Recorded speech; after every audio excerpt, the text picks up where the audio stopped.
Parce qu'en 1982, il y a 40 ans, quand je m'orientais vers la foresterie, on avait un enseignant, Jean-Jacques Faure, et l'un des premiers sujets, c'était de définir la forêt.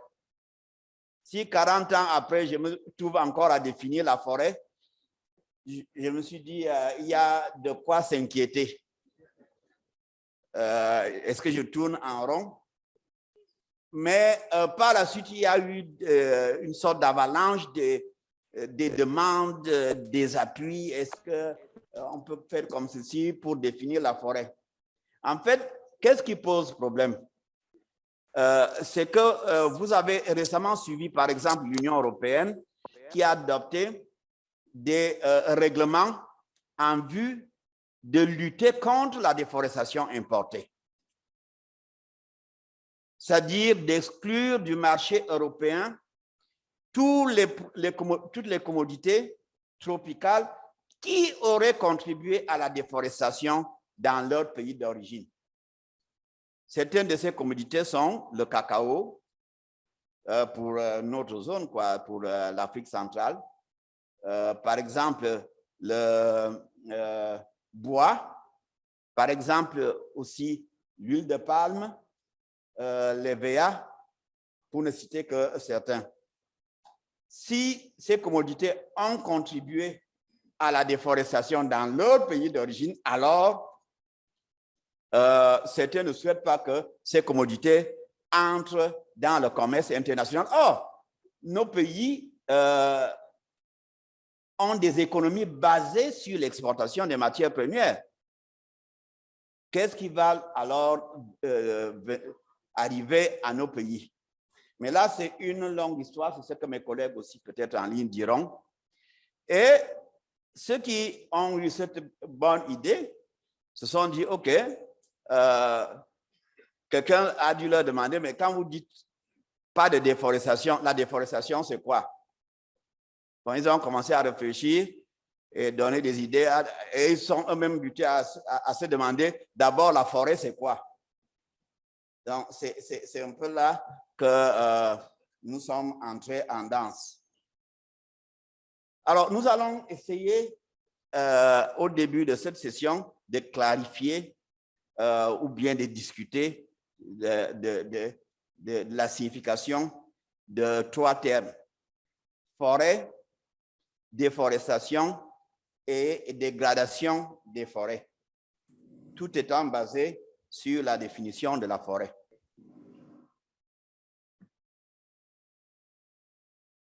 Alors, tout au début, quand on retrouve dans la littérature européenne le mot forêt, c'est plus ou moins, ce sont des terres délaissées, un peu incultes, dans lesquelles on ne travaille pas. Il n'y a pas de culture, il n'y a pas d'habitation. C'est une définition, si vous voulez, au départ, une définition par défaut. Parce qu'il n'y a pas de culture, alors c'est la forêt. Ça, c'est bien longtemps. Je dis bien longtemps, c'est parce que je me suis basé sur la littérature européenne. Mais dans mon pays, le Cameroun, c'est encore le cas. Ça veut dire quoi? Dans les lois du Cameroun, peut-être quelqu'un va me critiquer, quand vous achetez une parcelle de terrain ou vous négociez, vous discutez, la loi dit que est-ce que vous avez fait la mise en valeur? Et la mise en valeur, de manière générale, signifie est-ce que vous avez détruit la forêt? Est-ce que pour mettre peut-être le manioc, ou bien si vous avez laissé la forêt, c'est que bon, vous n'avez pas fait de mise en valeur. Donc, c'est aussi par défaut dans beaucoup de nos conceptions et de nos pays. C'est bien plus tard que, et ça représentait aussi une réserve foncière pour toutes les évolutions. Mais à ce moment-là, on ne parle pas d'arbres. C'est bien plus tard qu'on associe la forêt à l'arbre. Et le clou a été enfoncé un peu plus loin avec la FAO dès 1948, qui essayait d'évaluer toutes les ressources forestières du monde. Et c'est à ce moment-là qu'on progresse effectivement avec les définitions.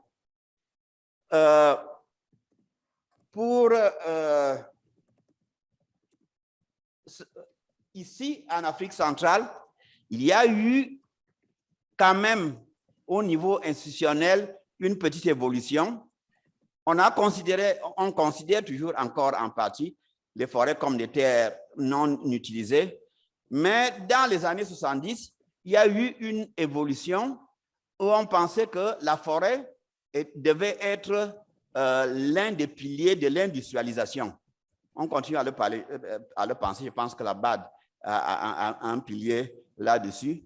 Et bien après, dans les années 90, donc, terre inculte, maintenant on pense aux ressources qui sont présentes dans ces terres incultes et à les valoriser.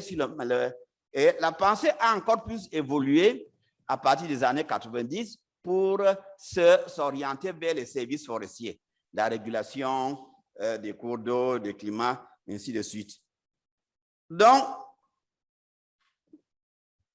au niveau mondial, un changement vient particulièrement dans les années 90, mais déjà dans les années 90 au début, ça a été là. C'est avec la prise en conscience des changements climatiques, où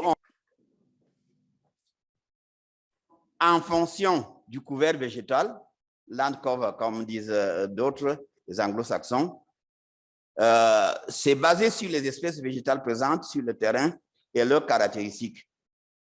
Et il y a un dernier groupe de définitions qui sont en fonction de l'usage des sols, qui se basent sur la fonction économique ou culturelle attribuée au terrain ou ces usages constatés ou planifiés. Le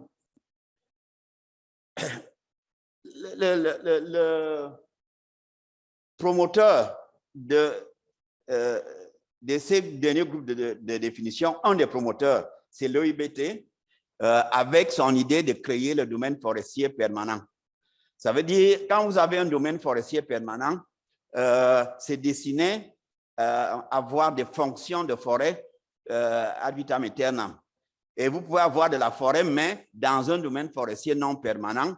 Ça veut dire que, en termes de classification, ce n'est pas de la forêt. Parce qu'elle peut être, on peut s'autoriser à la convertir en d'autres formes d'utilisation des terres. Bon, il y a donc développement des critères qui servent à définir la forêt. L'un, c'est le pourcentage de la superficie du sol couverte par la projection des pieds, ça c'est le couvert forestier, la surface minimale, la largeur quand c'est une bande, parce que même si on a 100 hectares, mais si peut-être c'est une bande étroite de 2 mètres qui sont tout là, on ne considérera pas ça comme la forêt. Il y a aussi la Convention cadre des Nations Unies pour le climat qui a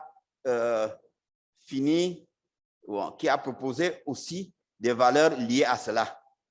On a d'autres comme le Centre de recherche européen, le Joint Research Center, ou Matt Hansen.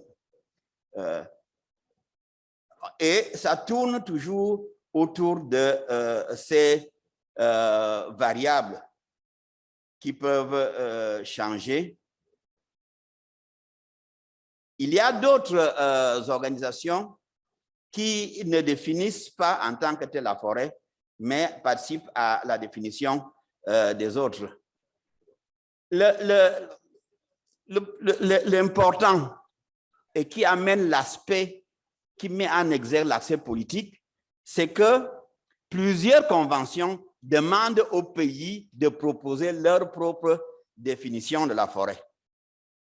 C'est important parce que je sais qu'en août dernier, en août 2001 à Brazzaville, il y avait une réunion de la CAC qui voulait inciter, mais c'était allé un peu trop vite, les parties prenantes d'Afrique centrale à avoir une même définition de la forêt.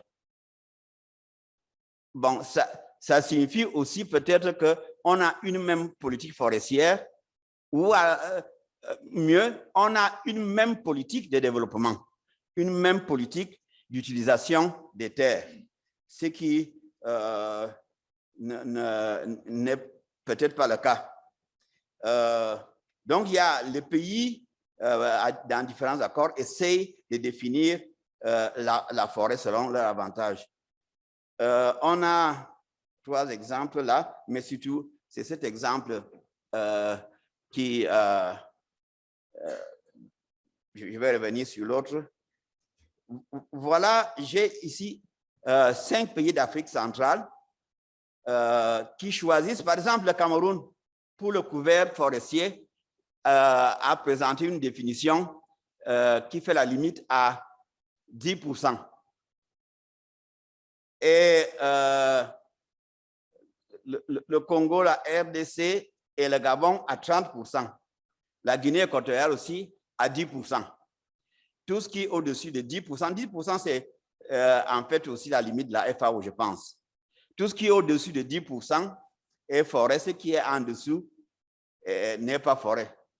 Bon, alors que pour le Gabon, par exemple, tout ce qui est en dessous, donc entre 10 et 30%, ce n'est plus de la forêt. Donc il y a des différences importantes et il y a des raisons pour ces différences. C'est donc dire que si on va arriver on a en Afrique centrale, il y a du travail, si on veut arriver à une définition commune. Mais c'est très lié aux politiques de développement. Parce que pour développer l'agriculture, il faut voir quelle terre on a, comment on peut avoir un peu plus de terre en fonction des ambitions. Ici, nous avons une illustration de ce qu'on disait. Vous voyez en haut là, entre jusqu'à 30%, c'est la déforestation. Donc, entre 20 et 0, même si vous avez quelque chose, c'est de la déforestation. Par contre, entre 90% et 10%, quand vous avez la limite à 10%, c'est la dégradation dans certains cas. Et dans d'autres cas, et le reste, c'est la déforestation. Vous voyez, c'est des différences importantes et qui ont aussi des impacts importants. Arrêtons-nous un peu sur la déforestation. On peut dire la déforestation, c'est simple. C'est là où il n'y a pas de forêt, quelle que soit la limite qu'on s'est fixée. Mais ce n'est pas si simple que ça. Ça, si vous avez fixé une limite et qu'on ne satisfait pas ces limites, c'est simple, c'est la forêt et non forêt, de forêt à non forêt égale déforestation. Mais ça, c'est quand vous considérez souvent le couvert végétal. Maintenant, si vous faites la planification d'utilisation des terres, et comme je l'ai dit, vous avez un domaine forestier permanent, même s'il y a des forêts dessus, puisque l'orientation, c'est de faire d'autres activités sur ce domaine forestier non permanent, alors potentiellement, ce n'est pas de la forêt, même s'il y a des arbres et toutes les autres caractéristiques sont remplies à ce niveau. C'est là aussi la différence et l'interférence avec l'idée de politique. Comme si cela ne suffisait pas, il y a la notion de déforestation brute et de déforestation nette. Bon, la déforestation brute, c'est quand la forêt naturelle disparaît. Même si par la suite, vous avez planté des arbres et vous avez une plantation forestière, on considère qu'il y a eu déforestation. Et la déforestation nette, c'est la différence entre les surfaces de forêt qui disparaissent chaque année et celles qui sont plantées et ou qui se régénèrent naturellement. Donc, très souvent, il y a une lourde discussion là-dessus. Ceux qui sont biodiversité insistent sur l'adoption du jugé par la déforestation brute, alors que d'autres qui ont d'autres visées économiques insistent sur la déforestation nette. Nous pouvons détruire, mais si nous replantons, où est le problème? Et le concept de là est arrivé aussi le concept ambigu de zéro déforestation. Parce qu'on vous dit, je pense que c'est 2014 à New York, les organisations se sont engagées pour zéro déforestation. Et dans leur déclaration, ils avaient précisé zéro déforestation nette. Ça veut dire qu'on va d'abord détruire quand même et après on pourra planter. Et les ONG environnementales le disent non, c'est zéro vous devez faire du zéro déforestation brute. Ne coupez même pas déjà. Comme ça, vous n'aurez pas à planter. Laissez la forêt telle qu'elle se trouve là où elle se trouve. Donc, ça aussi, c'est un autre débat qui, parce que le temps passe, qui a fait l'objet de plusieurs autres définitions. Il y a un point qui n'est pas présent ici, mais que je voulais aussi vous présenter, c'est la notion de déforestation légale. Déforestation légale et déforestation illégale. Il y a des cas où la déforestation est légale. Ça veut dire si vous avez un couvert forestier de 80% et que légalement, vous avez reçu l'autorisation ou bien dans le plan d'utilisation des terres, cette forêt doit être convertie en palmeraie, alors vous allez déforester, mais c'est une déforestation légale. Et maintenant, si vous avez une concession forestière ou bien une autre forêt permanente que vous défrichez pour mettre votre cacao, ça devient de la déforestation illégale parce que le pays qui a fait la loi ne veut pas qu'on convertisse la concession ou l'aire protégée en d'autres formes d'utilisation des terres. Et il y a aussi une discussion dessus quand on pense à la déforestation importée. Est-ce que nous devons limiter les pays dans leur ambition de développement, dans leur loi, à faire des choix pour des limites? Ici, on est entré dans la discussion sur la dégradation. La dégradation est souvent liée à l'utilisation des terres. Maintenant, on parle surtout de diminution des stocks de carbone, mais ça peut être aussi, c'est le passage de forêt à forêt. Mais une forêt qui n'est peut-être pas désirable telle qu'elle est. Et c'est très difficile à mesurer, d'autant plus qu'il y a aussi des causes naturelles de dégradation et même des causes naturelles de déforestation.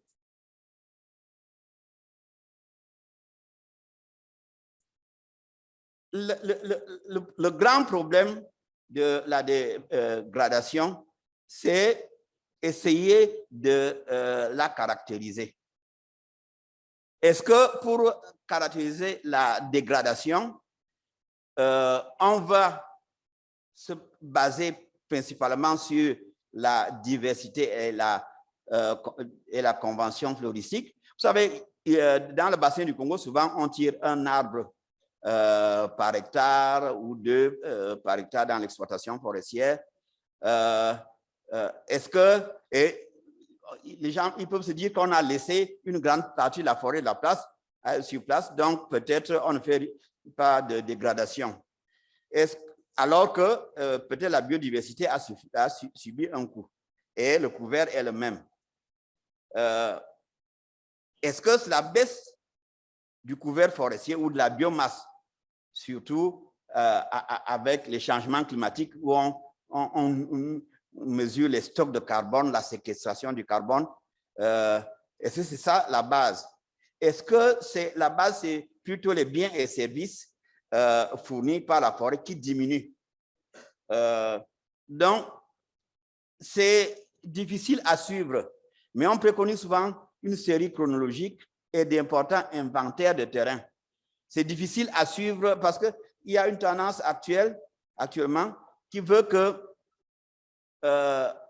on fasse beaucoup, parce que les technologies sont beaucoup développées, qu'on fasse beaucoup d'inventaires, d'évaluations avec la télédétection. Dans le cas de la dégradation, il est toujours plus important d'aller sur le terrain, de faire des sondages sur le terrain. Les propositions suivantes sont avancées. La plus simple, c'est de se baser sur les définitions de la Convention cadre des changements climatiques et adopter un couvert de 30% pour les zones de forêt fermée et 10% dans les zones de forêt ouvertes. Parce que si le Cameroun a choisi 10%, je pense que c'est beaucoup plus pour inclure les savanes sèches dans sa définition de forêt. Je pense que c'est probablement ce qu'il voulait se faire. Et le plus rigoureux, c'est plutôt d'avoir des méthodologies flexibles pour définir la forêt. Repartir de la cartographie des zones écologiques globales, par exemple celle de la FAO, et adapter les seuils de couverts forestiers à ces zones écologiques. Un tel travail pourrait être connecté au travail en cours du HCS. En fait, le High Carbon Stock, ces méthodes-là sont flexibles et sont à caractériser selon les sites et les biomes.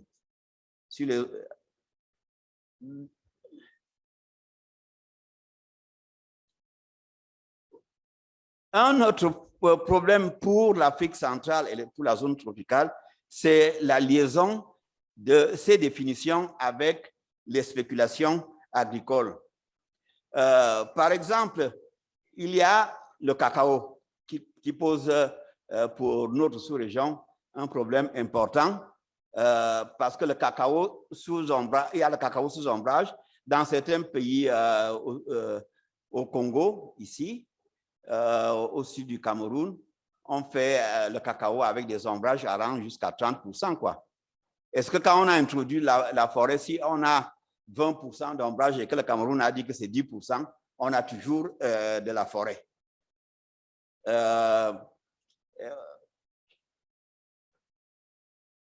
Le cas aussi du caoutchouc naturel, parce que en fait, les plantes d'EVA, c'est aussi du bois. Ça séquestre et c'est toujours... on peut aussi dire qu'en plantant de l'EVA, on a, dans le cadre de la déforestation, on a mis en place une forêt, surtout qui séquestre aussi du carbone. Donc, et il y a des choses beaucoup plus claires, comme le soja, et ainsi de suite.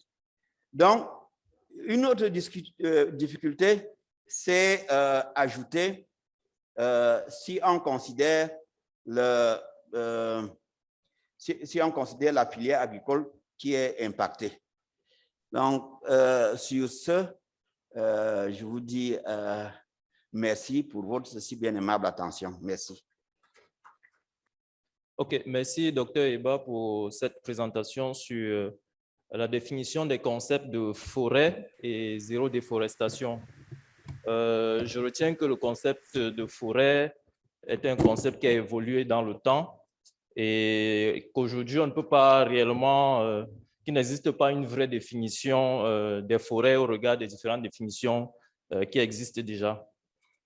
Voilà, nous allons continuer avec la deuxième présentation qui sera faite cette fois-ci en ligne par le professeur Verena Ingram. Sa présentation portera sur l'Afrique centrale face aux politiques zéro déforestation. Quelle stratégie d'arrimage à cette évolution du commerce des produits tropicaux? Le professeur Verena Ingram est enseignante à l'université de Wageningen Elle, dans ses travaux, elle s'est beaucoup intéressée aux produits tropicaux, notamment les PFNL, le cacao, le café. Donc, c'est elle qui nous entretiendra maintenant. OK, bonsoir Averina. Nous allons partager ta présentation à partir d'ici. Donc, Ouais. tu nous diras juste d'avancer. OK, merci. À la prochaine. La présentation, c'est en anglais. Je vais essayer en français. Le deuxième, prochain slide, s'il vous plaît. Richard a déjà discuté sur la définition. Donc, on a beaucoup parlé quelle est la définition de déforestation importée, la définition de zéro déforestation et la différence entre le gros et le net déforestation. Que nous on voit avec toutes les définitions qu'avec la définition de forêt, couverture, forêt, déforestation ici en Afrique centrale, maintenant je suis au bureau de CIFO à Yaoundé, il y a la définition différente. Et quand il y a l'ambiguïté, ça cause le problème pour développer une stratégie. Et l'autre qui est vraiment important, c'est quelle est la date de la base. C'est quand que la déforestation a été mise en place. C'est quand que la forêt, de quelle définition s'est coupée, ou l'utilisation de terre s'est changée d'une forêt à une forêt agroforesterie pour le cacao, pour le café, ou à une forêt jusqu'à une plantation d'huile de palme. Donc, le baseline, c'est vraiment important de quelle date on constatait et pour la déforestation, pour le suivi, et pour la définition dans toutes les approches politiques et surtout avec les nouvelles régulations de l'Union européenne. Richard a déjà parlé de quelles commodités à cause de la déforestation. Ici, on a fait un sommet dans l'état de forêt 2022. C'est quelles commodités qui causent la déforestation dans quel pays? On voit, c'est pas seulement qu'on parle de la forêt humide, mais c'est aussi la forêt de savane. Que quand on parle de commodités, il y a aussi le coton qui est important. Et il y a les commodités qui sont même avec le filière local. Par exemple, l'huile de palme, il y a beaucoup de filières ici. C'est à cause de la filière qui reste dans la région. Il y a aussi les filières qui sont surtout pour l'export. Donc ça, c'est le héver, le café et le cacao. Et pour le bois, c'est une combinaison. C'est même pour le coupe de forêt naturelle, pour l'export de bois, le groom, mais c'est aussi pour l'utilisation nationale et régionale. Donc, on voit une grande différence. Ça, c'est qu'on a constaté. La plupart de la déforestation, c'est ancien. Ça veut dire que ça vient de les années 80, 5 ans, hein, avec un temps colonial. Mais on voit les tendances, et tout c'est bien spécifié dans le rapport de l'état de forêt, que pour quelques commodités, surtout le pulp et le cacao, il y a une augmentation avec la déforestation tributée à quelques commodités. Avec café, il y a une diminution parce que le marché pour le café a diminué. Un peu le même pour le coton. Donc, ici, on voit quelques chiffres qui démontraient le changement avec le changement de couverture forêt primaire et l'augmentation de quelques commodités. Ça ne dit pas qu'il y a toujours un lien direct. Et ça, c'est quelque chose que Richard a démontré. Quelquefois, c'est la première conversion de forêt, c'est au champ, et puis un champ agricole, et puis pour la commodité. Donc, ce n'est pas toujours un lien direct. Mais on voit encore que la géographie de déforestation, ça change beaucoup et c'est dynamique. Et ça, c'est aussi très important pour le politique, pour quelques stratégies. Parce qu'avec, par exemple, le conflit en Ukraine, on peut imaginer que la demande pour huile de palme va augmenter plus tôt qu'avant. On voit aussi que la politique autour de déforestation, ce n'est pas seulement les implications pour le pays produisant en Afrique centrale, mais aussi pour le pays qui fait l'import. Et pour le pays autour qui fait aussi la consommation, l'exportation. Par exemple, en Chine, qui utilise beaucoup de produits comme coton, par exemple, mais c'est aussi pour l'export à d'autres pays. Donc, on a vraiment les implications globales. Et ça, c'est pourquoi on parle d'un consensus. Et le lien entre le pays d'import et export, c'est évident dans toute la politique autour. Et quand on parle de politique, ce n'est pas seulement la politique du gouvernement, public policies. Ouais. Là, on voit dans le grand bloc régional, Union européenne, États-Unis, Chine, qu'il y a plusieurs politiques autour et c'est tout maintenant la déclaration volontaire. L'Union européenne et les États-Unis sont les premiers qui a mis en place les régulations. Mais on voit beaucoup de politiques au niveau de Comifac. C'est encore le volontaire qui expresse une volonté pour combattre la déforestation, sauf que les régulations autour de l'égalité et VPA pour le bois. On voit aussi beaucoup de pressure sur les ONG, la société civile. Beaucoup d'acteurs, même ici en Afrique centrale, même en Europe, un peu dans les États-Unis, qui fait le lobby pour faire attention et surtout pour le suivi. On voit aussi l'interaction avec le standard de durabilité, Forest Stewardship Council, Rainforest Alliance, RSPO pour l'huile de palme. Et mélangé avec tout, c'est l'initiative du secteur privé.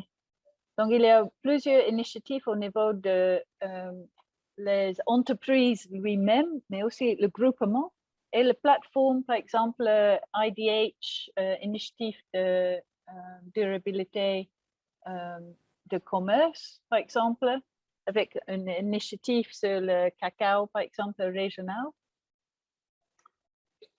On voit que toute la politique maintenant c'est mélangé, hein, et avec une nouvelle, avec le directive Union européenne, ça crée une demande pour le système de traçabilité. Avec ça, on intègre plusieurs types de systèmes qui demandent pour plus de traçabilité, plus de clairissement, c'est quelle est le filière de la commodité qui cause la déforestation, et ça crée vraiment un lien entre le pays d'import et export. Donc, le prochain, s'il vous plaît. Il y a 3 issues clés qui causent un problème pour continuer avec une bonne stratégie au niveau national et régional. Une, c'est la méthodologie. Par exemple, le système de traçabilité. Maintenant, au Cameroun, il y a une proposition pour traçabilité pour le cacao. Mais c'est important que ce n'est pas seulement le Cameroun, mais aussi au niveau régional, qu'il y a une harmonisation. Ou sinon, il y a le grand problème de leakage, spillage. Richard parle de ça aussi avec la définition. Il y a aussi comment on fait un peu une harmonisation entre le produit, le commodité spécifique, hein, qu'il y a le même, ou un système, un peu le même concept pour une commodité que l'autre. Le deuxième, on a déjà parlé beaucoup, c'est la harmonisation, comment on fait avec l'ambiguïté. Toutes les définitions. Et le troisième, c'est comment on fait avec la certification. Parce que maintenant, il y a déjà beaucoup d'expérience avec certification pour le bois, surtout FSC. Comment on utilise l'expérience là, même dans la région, mais aussi dans les autres pays au nord, au sud mondial, pour apprendre comment on fait système de traçabilité, système de suivi et le politique. Parce que maintenant, la certification, c'est un outil qui est avec le secteur privé. Ce n'est pas une régulation, ce n'est pas un domaine de l'État. Donc, comment on intégrer les deux? Le prochain, s'il vous plaît. On voit si on continue avec le clic, s'il vous plaît. Continuez. Il y a deux approches qu'on voit maintenant ici en Afrique centrale. Une, c'est un regard pour quels sont les autres marchés mondiaux qui n'ont pas la même demande comme surtout Europe et États-Unis. Et ça, c'est pour éviter la demande qui vient des États et surtout le secteur privé qui est basé en Europe, qui fonctionne sur la régulation de l'Union européenne et le même en États-Unis. Donc, ça, c'est surtout on regarde l'Asie. En même temps, il y a beaucoup d'organisations ici qui s'occupent avec quel est les autres outils. Et on a considéré qu'il y a 6 outils différents qui sont utilisés ici. Une, c'est le développement de la régulation, surtout au nord qui a une influence ici en Afrique centrale. Mais on voit, par exemple, avec cacao, que nous sommes en train de développer notre réponse à la demande de l'Union européenne. Il y a aussi beaucoup d'initiatives au niveau du paysage. Par exemple, à Trident, il y a l'initiative qui regarde comment on peut faire avec traçabilité de cacao, augmentation de cacao, qui évite la déforestation. Même dans tous les standards de durabilité, chaque standard a un aspect de déforestation qui donne beaucoup de connaissances que comment on peut intégrer au niveau plus harmonisé toutes les commodités. Il y a aussi le grand acheteur, Olam, Sik Cacao, Cargill, Telka, par exemple, qui a démontré qu'il veut éviter la déforestation. Il a fait l'objectif, comment intégrer aussi dans un système de politique régionale, nationale. Il y a aussi la plateforme, le partnership, aussi avec les autres, pas seulement les acheteurs, mais les producteurs. Il y a beaucoup de mécanismes qui font le suivi. On peut apprendre de ça, comment on peut utiliser le système ici et intégrer.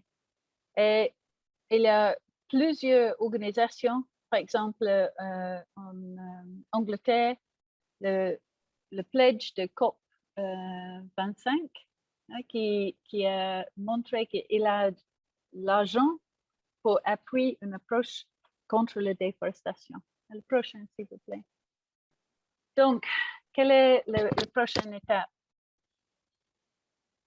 Première, c'est pour faire plus d'alignement entre les initiatives différentes, la régulation, les initiatives de certification, les initiatives des entreprises individuelles, les approches paysage.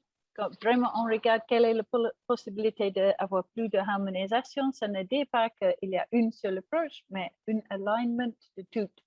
2, c'est comment on fait une négociation aussi avec un but de harmonisation entre les États d'Afrique centrale dans la communauté économique. Aussi pour assurer que déforestation dans une pays, ce n'est pas un problème pour les autres, où il n'y a pas un profit. Trois, c'est comment on apprend de l'expérience de FLEGT, VPA et certification. Et quatre, c'est la harmonisation. Et ça, c'est peut-être un rôle pour Comifac, qui a déjà fait une bonne analyse avec les têtes de forêt. Et aussi pour le suivi. Comment on suit? Parce qu'il n'y a pas de frontière avec le commerce. Donc, comment on assurait qu'il n'y a pas le leakage ou spillage. Donc, c'est un choix de politique aussi. On a fait une analyse de quel type de politique. Et si on a, par exemple, une confiance dans le secteur privé, si on utilise le secteur privé, on demande plus de les entreprises que la responsabilité, c'est avec lui. Ça, c'est plus un discours de marché néolibéral. Ou peut-être on prend une politique qui dit non, on augmente la productivité de la commodité, qui évite qu'il y ait plus d'expansion dans les zones forestières. Peut-être en combinaison avec plus de gouvernance, plus de sanctions, plus de suivi, pour assurer qu'il n'y a pas la déforestation à cause de la commodité. On peut dire aussi qu'il y a une politique, une rhétorique qui parle de il y a une croissance que la commodité, on peut produire la commodité d'une manière durable. Ça c'est beaucoup de discussions. Si c'est possible, si on peut, par exemple, avoir une expansion de l'huile de palme d'une manière durable, peut-être d'une manière vraiment différente. Pas maintenant avec une grande échelle monoculture, mais peut-être un système agroforesterie. Il y a aussi un nouvel colonialisme. Hein? C'est surtout le pays, India, Brésil, Indonésie, où on voit qu'ils développent les autres manières pour éviter qu'il y ait les sanctions ou la prohibition de l'Union européenne, par exemple, avec une guise de conservation. Donc, il y a aussi un choix comment on réfléchit la politique ici. Ce n'est pas seulement une politique. Le prochain, s'il vous plaît. Donc, il y a plusieurs stratégies. Comment on regarde les filières qui causent le déforestation, qui étaient aux causes de déforestation ancienne et toujours peut-être dans le futur. On ajoute plusieurs, on peut considérer qu'il y a plusieurs commodités, par exemple le bœuf aussi peut être une commodité dans le futur. On regarde quelle approche, quelle intervention et quel est l'effet au niveau national et international. Donc, quel est l'impact? Donc, finalement, c'est un choix politique de quelle stratégie, et pas une seule stratégie pour faire contre la lutte contre la déforestation. Merci. Merci, professeur Verina, pour cette présentation enrichissante. Nous allons rapidement passer à la troisième thématique, qui est la dernière. Elle porte sur quelle articulation des instruments publics et privés de lutte contre la déforestation importée. Cette thématique vous sera présentée par le docteur Guillaume Lescuyer, qui est un chercheur du CIRAD d'abord, et ensuite un chercheur associé du CIFOR. Il travaille davantage sur des thématiques liées à la gestion décentralisée des ressources forestières. Guillaume, si tu es en ligne. Oui, je suis en ligne. Bonjour Arnold. Vous m'entendez bien? Oui, nous t'entendons bien. Ok, d'accord. Ben, voilà, on commence. Je vais essayer de faire un peu rapide parce que beaucoup a déjà été dit par Richard et puis par Verina. Donc, voilà, donc on va plutôt s'intéresser à l'articulation entre les instruments publics et privés et on va revenir finalement sur beaucoup de choses qu'a déjà dit Verena, mais peut-être de manière un peu plus concrète. Alors, la suite, s'il vous plaît. Voilà, donc l'articulation entre des instruments privés et des instruments publics, c'est déjà existant en fait pour gérer durablement les forêts. Ça fait 20 ans que ça existe en Afrique centrale.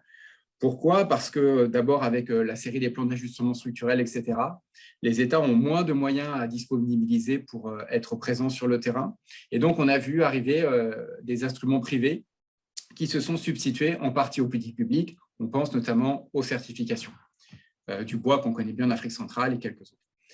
Et la question qui se pose, c'est avec cette nouvelle thématique de la déforestation portée, est-ce qu'on est en train de rejouer le même scénario et s'intéresser à dans quelle mesure est-ce que le politique public va être en complémentarité, en concurrence, en indifférence avec des instruments privés qui sont aussi là pour lutter contre la déforestation. Et donc, ma présentation, elle va tenir principalement 3 points. Il manque le dernier, en fait.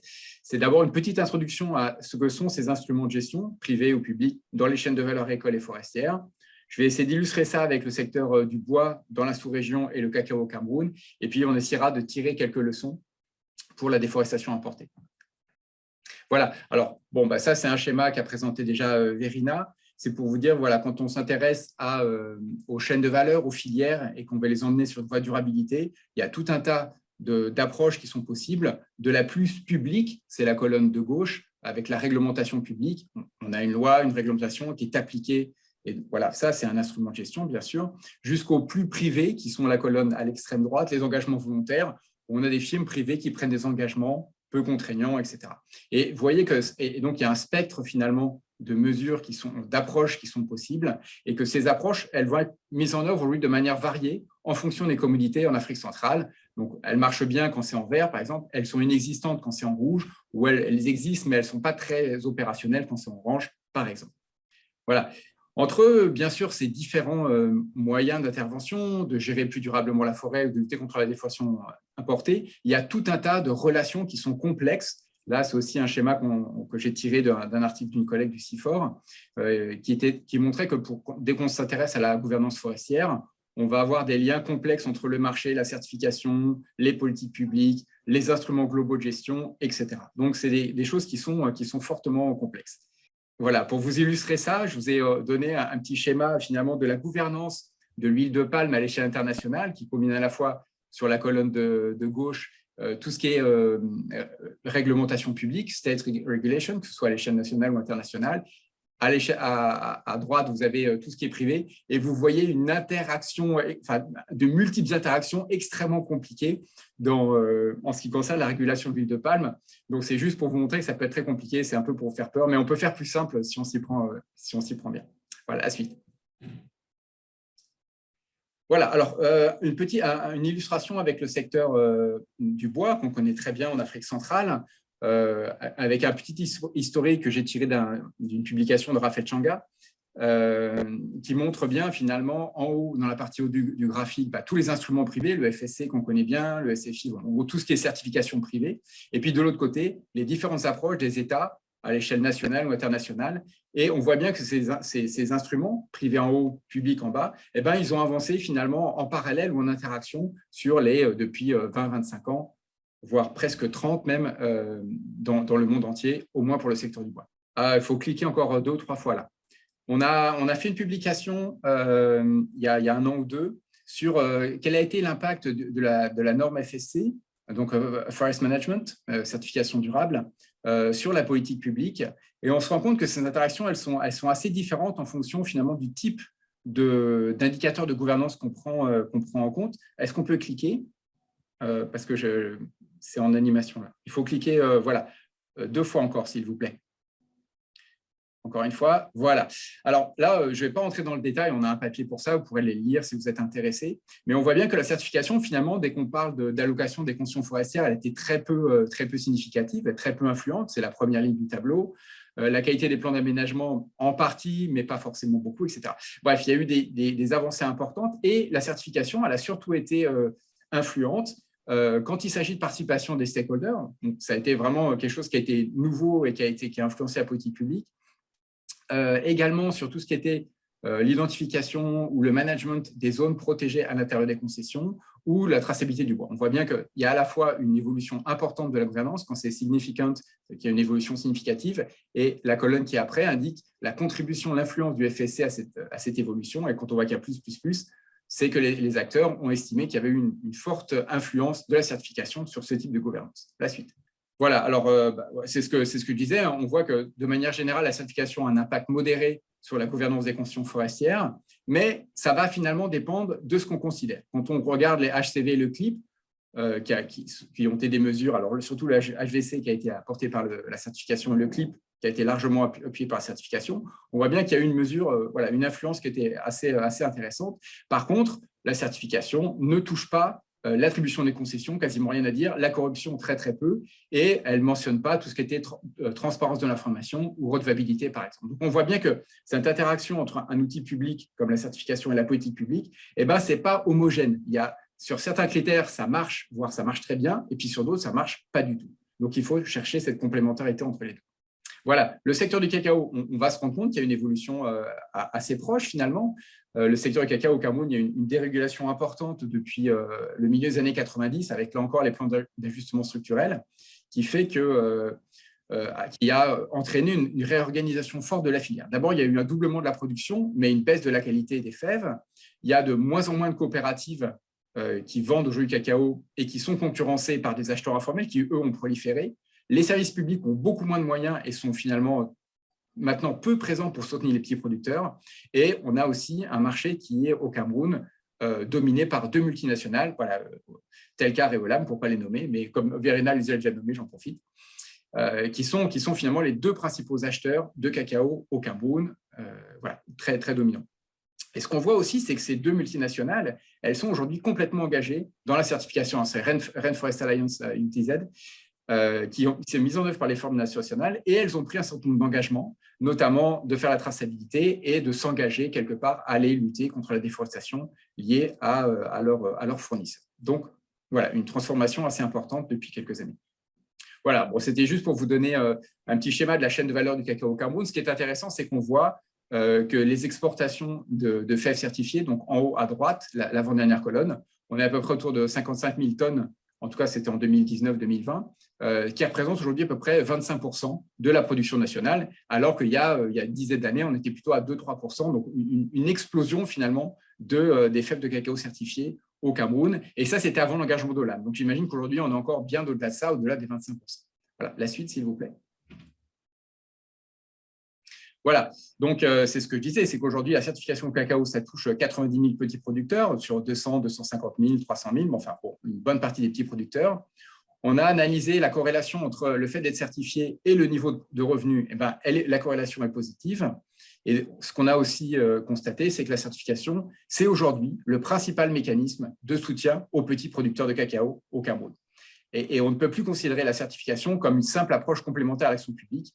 Dans un très grand nombre de communes, la certification est largement plus présente que les services de l'État pour appuyer les petits producteurs. L'inconvénient, toujours, de la certification, c'est qu'il y a beaucoup de petits producteurs qui n'en bénéficient pas aujourd'hui. Pourquoi ? Parce que soit ils sont âgés, soit leurs plantations sont âgées, soit c'est de trop petite taille, soit ils sont trop isolés, soit ils ont des ressources matérielles qui sont trop limitées aujourd'hui pour pouvoir intégrer, pour se plier aux standards UTZ, Rainforest Alliance. Donc ça, c'est un vrai problème.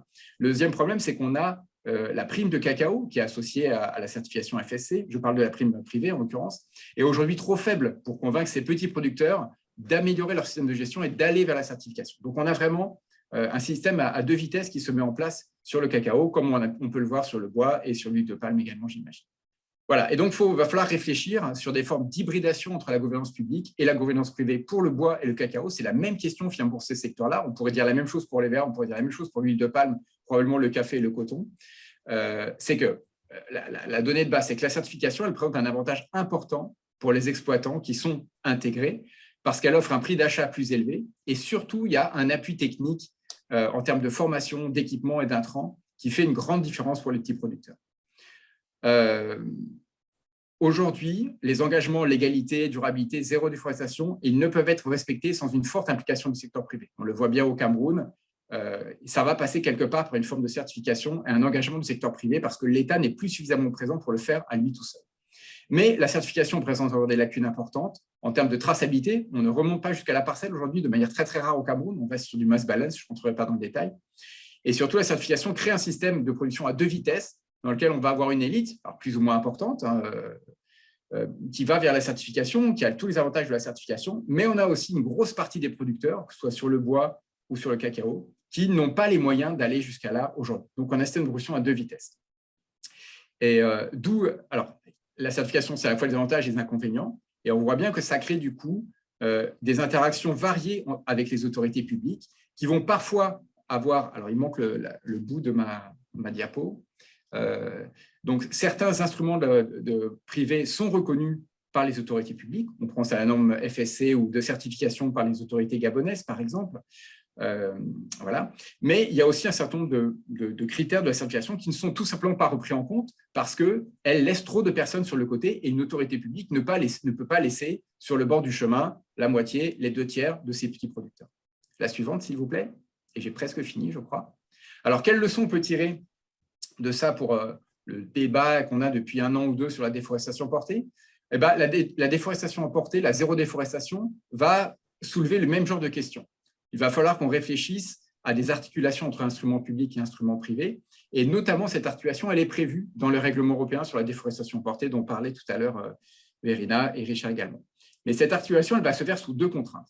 D'abord, elle suppose des négociations, certes, qui sont tardives avec les pays producteurs. J'ai en tête les Cocoa Talks là, qui ont démarré au Cameroun il n'y a pas très longtemps. On peut espérer que ce genre de discussion entre pays producteurs et pays consommateurs se développe dans les prochaines années en Afrique centrale sur les différentes commodités potentiellement déforestantes.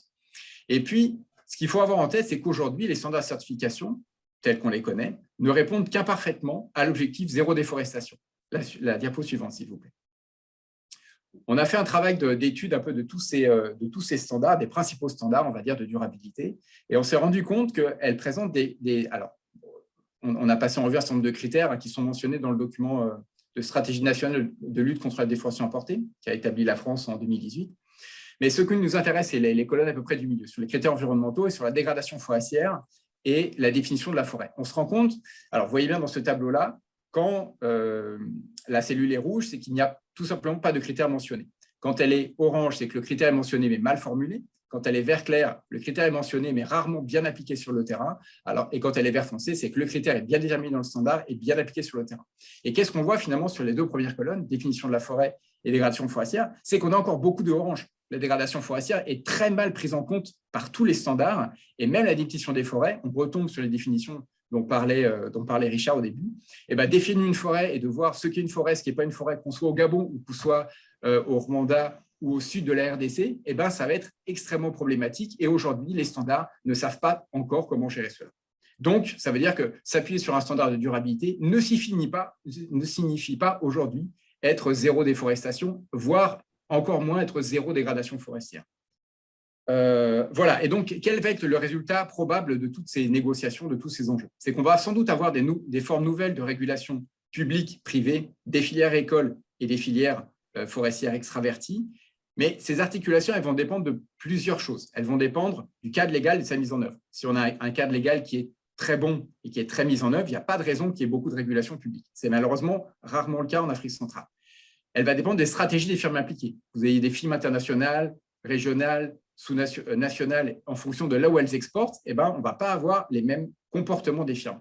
Elle va dépendre de la qualité des standards privés. On a vu que certains standards sont meilleurs que d'autres quand on attaque la déforestation et la dégradation forestière.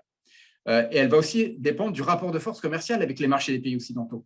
C'est beaucoup plus facile pour la Côte d'Ivoire de négocier avec l'Union européenne quand il y a du cacao, quand on produit avec le Ghana, je ne sais pas, 60-70% de la production, par rapport au Cameroun qui doit, qui doit être à 10 ou 15%, et je ne parle même pas du Congo, de l'RDC, où on est à 1 ou 2% peut-être.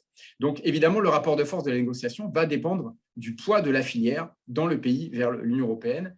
Et puis, il y avait un cinquième critère, mais malheureusement, je ne le vois pas. Mais bon, voilà, tout ça pour vous dire que ça va être, on va avoir des formes qui vont être assez variées d'articulation entre gouvernance publique et gouvernance privée dans ces différentes communautés en Afrique centrale. Voilà, j'en ai fini. On peut passer sur la dernière diapo. Voilà, merci de votre attention. Et pour ceux qui sont intéressés, il y a 2 publications qu'on vient de faire l'année dernière sur ce genre de sujet. Merci. Merci beaucoup, Guillaume, pour ta présentation et surtout ta concision sur l'articulation des instruments publics et privés de lutte contre la déforestation importée. Je retiens que cette articulation est déjà quand même existante, mais elle souffre de la complexité d'intégration entre les instruments de gestion, mais aussi et surtout d'une gouvernance mixte publique-privée. Voilà, après cette troisième présentation, nous allons passer à la deuxième partie de notre session qui est la partie des questions-réponses.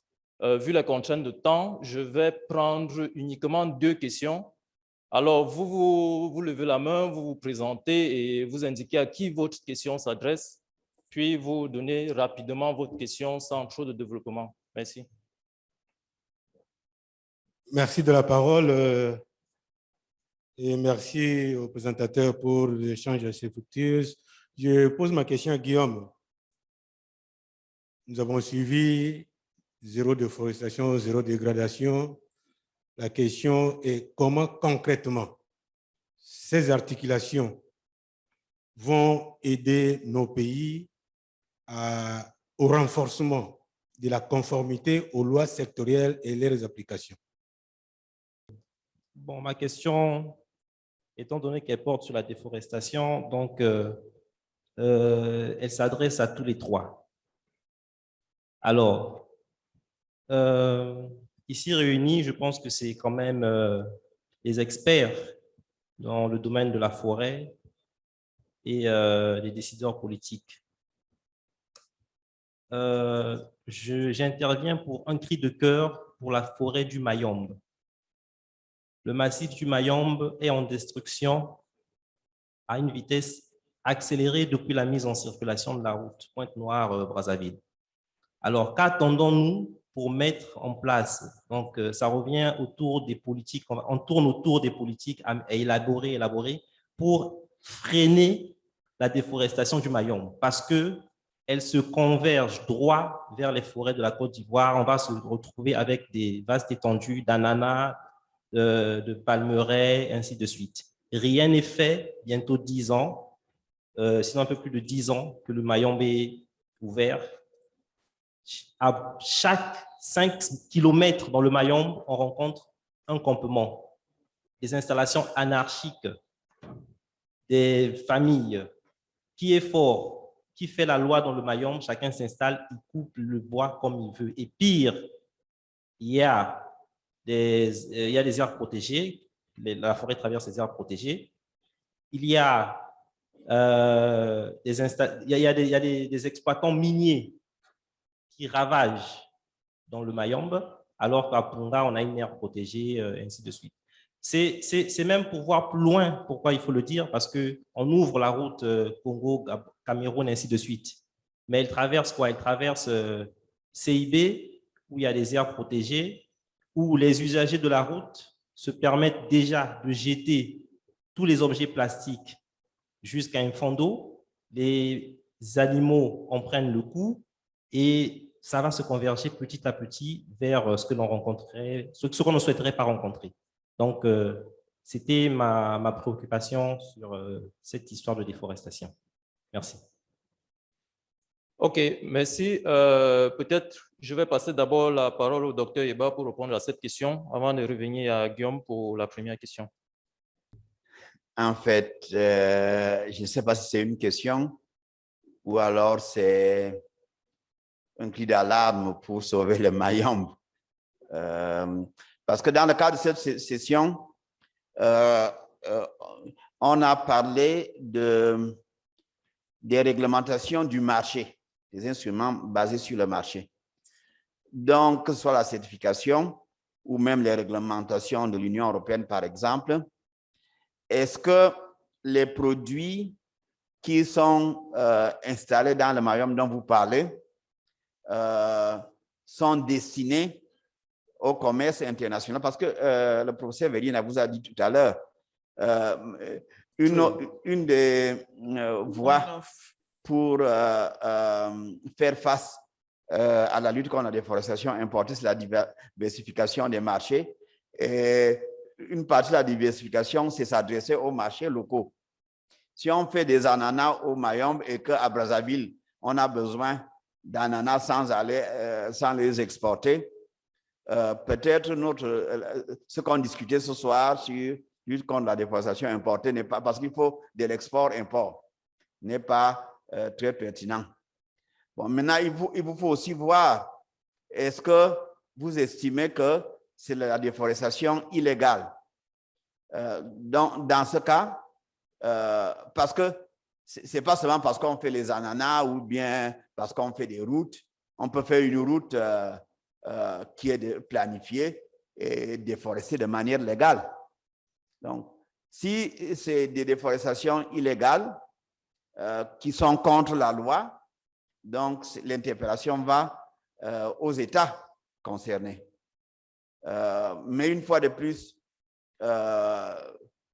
peut-être que ce que moi j'ai entendu, c'est que celui qui a posé la question a attiré l'attention sur ce qui se passe dans le Mayombe et faisait un peu d'activisme environnemental, quoi, pour qu'on s'intéresse à ce cas. Mais il y a les instruments du marché, il faut que ce soit exporté, il faut que le marché puisse être capable de sanctionner.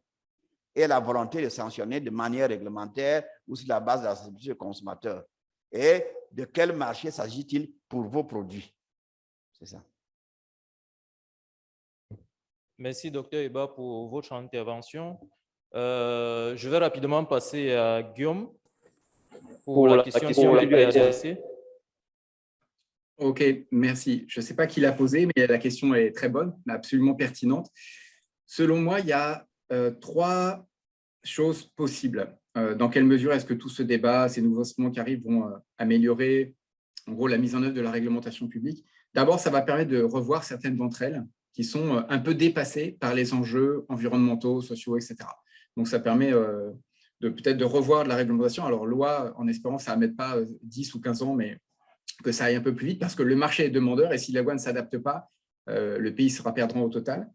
Ça permet également d'avoir des moyens pour appliquer les lois et la réglementation. Et là, on a en tête le FLEGT, où il y a eu beaucoup d'appui par l'Union européenne là-dessus, alors à succès ou sans succès, mais enfin, le règlement des déforestation importée de l'Union européenne prévoit des moyens importants, notamment pour les pays qui seront en catégorie 3, et ce sera manifestement les pays à peu près de tous les pays d'Afrique centrale, je ne reviendrai pas là-dessus. Et une dernière question, ça permet de soulever la question, même si elle est un peu taboue, de savoir est-ce que l'État est toujours le meilleur acteur pour tout faire mieux, et dans quelle mesure certaines actions ne pourraient pas être déléguées à des partenaires privés, semi-privés, associatifs, sociétés civiles, parce qu'ils sont aujourd'hui plus efficaces pour réaliser certaines actions de gouvernance. Et là encore, je retombe sur la certification. Certains pays ont franchi, en tout cas, s'appuient plus que d'autres. Certains l'ignorent, d'autres s'appuient de manière plus importante dessus. Mais je pense que ça mérite de soulever la question dans quelle mesure est-ce qu'une réglementation est le plus efficace pour arriver à un objectif particulier, ou est-ce que d'autres mesures de type plus privé avec d'autres acteurs sont également complémentaires et permettraient de pallier ou de compléter finalement l'action publique? Je pense que c'est une question qui va falloir se poser rapidement en Afrique centrale pour toutes ces commodités potentiellement déforestantes. Un dernier mot pour répondre à Richard. Je sais que la République congolaise souhaite aller vers de l'agriculture climato-intelligente, et ça veut dire pour son marché domestique. Donc, un vrai enjeu à terme en Afrique centrale, c'est de sensibiliser les demandes domestiques pour aller vers des produits qui soient meilleurs pour la santé, générateurs d'emplois, et pourquoi pas zéro déforestation ou écologiquement durable. Et là, il y a un vrai enjeu pour l'Afrique centrale sur lequel il faut se battre dans les prochaines années, et là, tout le monde est concerné. Pas peine d'exporter en Europe pour ça. OK, merci beaucoup, Guillaume. Je ne sais pas si le professeur Verine avait quelque chose à ajouter avant qu'on ne referme la session. Oui, il était une question s'il y a une synthèse sur la discussion, sur la définition. Il y a plusieurs documents qui font une synthèse. Donc, dans l'état de forêt, il y a une synthèse de c'est quoi toutes les définitions et recommandations. Aussi, il y a 2 rapports. Richard a publié et moi-même aussi, qui donnent vraiment une synthèse de qu'est-ce qu'on sait sur la définition, mais c'est un choix politique. Quelle définition chaque pays et la région il adopte. Et ça, c'est pas pour nous, pour le chercheur, on peut donner l'évidence, mais c'est pour vous qui prenez la décision. Je pense qu'on est vers la fin, mais je voulais dire par rapport à ce que mon collègue, le Dr Guillaume Lescure disait, c'est effectivement, on a ces options-là et cet avenir pour le marché intérieur. Mais nous avons aussi l'expérience du FLECT. Vous savez, le Cameroun a choisi, par exemple, d'introduire le marché intérieur du bois dans les négociations. Et, comme disent 15 years down the road, qu'est-ce qu'il y a? Les Camerounais, ils consomment toujours le bois s'il est moins cher et s'il est solide pour faire un lit ne pas tomber.